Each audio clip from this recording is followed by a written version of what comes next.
and I'm going to be reading a poem called Mental Prolapse. The space between his parts and mine demands to shrink, so small you can't see it as we turn into me and he no longer exists. I envelop him, stomach him, he's Jonah, I'm the whale every time.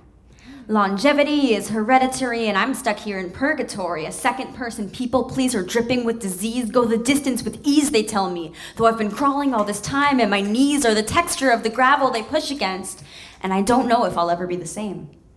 2 a.m. and history keeps repeating, jumping on the bandwagon, a game of backgammon in Washington Square Park where I played in the sprinkler before my family moved. My body ached like the princess and the pea, soup we ate with steamed carrots as we christened the new home, and I was told I was lucky to have a house to go back to, a new bed to sleep in.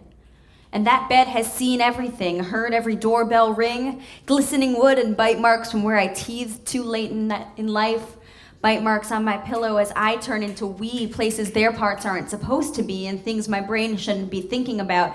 And it's a pseudo-intellectual wet dream of self-analysis and carnal psychological manipulation and penetration that I may or may not have had. My body remembers, but I don't.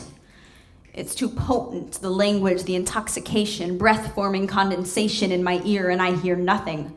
Nothing but the hollows of my head, which I often tune out as they get in the way. The way of the night that we met and I was muddled, time, distance, in the land that was given to me by my ancestors and by the innocent, heaven-sent, fallen angel Lucifer. He's so fearsome, he endears me, ear to ears me, an ear of corn on the cob with hot butter that melted and glistened as it turned from white to clear, curds to whey, trim the fat and leave the bare bones exposed as I impose myself. Leaning into conversations, giving advice I wish I knew how to take to people I wish I knew how to imitate. The ratio of friendships to fellatio that's been given to the sons of God is odd. It's odd to be this way, to fear the day where my insides come out and I've imploded for good, and no one will want me then. The magnets in his face connect to mine, and our foreheads click as we lock into place. My spot in space where I wait for Mr. Right, Mr. Goodnight, Mr. Do What You Want, I'm all yours, and it's the hors d'oeuvres, hors d'oeuvres that we pass out at the party if you're not tardy to cocktail hour the way I often am.